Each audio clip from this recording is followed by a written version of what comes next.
I'm going to try to stick to the plan. The plan is to address the question, is the left eating itself? And I think there are a couple of ways that we can answer this question. One is yes. Another would be, yes, of course it is. I mean, that may be my lived experience speaking here, but it seems so transparently obvious that that is what is going on that I feel inclined really to move on to the more interesting question, which is why is the left eating itself? But that does mean that I have to address some of what's been said here. How can we disagree? If it's so obvious to me that the left is eating itself, then how am I sitting on a panel with people who are obviously well-spoken and informed, maybe more so than I am, who disagree?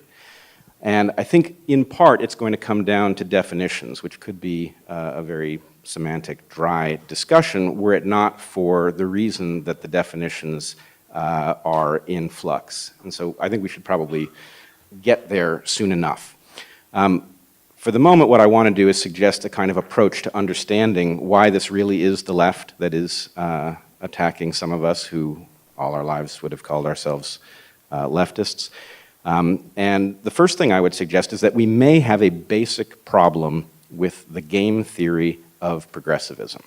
It is quite possible that what is taking place is that the left has a bad actor problem that arises out of some of the fundamental assumptions of progressivism. And I don't mean to strike a negative note. I do think it is possible to structure a left that would be more or less immune to a bad actor problem. But what I'm witnessing in the present are bad actors that have control over the entire dialogue, and that is a very dangerous situation. The first thing that I recognized a bit before things went haywire at Evergreen, or at least went haywire publicly, was that the people I was talking to, and most of the population at Evergreen is pretty far left, but I recognized that there was a hidden dichotomy between two populations within the left. One of those populations earnestly wishes equality, and there can be some debate over what it is that is being equalized, but virtually everybody on the left would say that they are for equality of opportunity. Then there is another population that does not wish equality of opportunity. What it wishes to do is to turn the tables of oppression.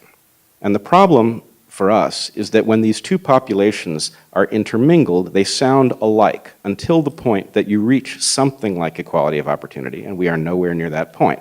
At that point, they would clearly diverge, and you would discover that some of the people who had been pursuing some nominal version of equality were really about some radical version of inequity with new people at the head. And I do think that that's what we are facing. And the most confusing aspect of it is that the people who are earnestly seeking something like equality of opportunity are unaware that they have signed up with something unholy and un-American. One of the consequences of this dichotomy, the bad actors having taken control of the movement, is that they have begun to erect structures that lead a lot of people to sign up before they really know what it is that they're signing up for. So you'll find across the dialogue of the left at the moment, you'll find words that once upon a time had a definition that you might have struggled a little bit to resurrect it, but you could have figured out what words like equity probably meant. And those words have taken on very different meanings in the present. And they're actually part of a larger structure. So we have what I would call linguistic booby traps. We have policy proposals on college campuses and elsewhere that are actually Trojan horses that are described as pursuing one thing but actually serve a function other than the one that is on the title page.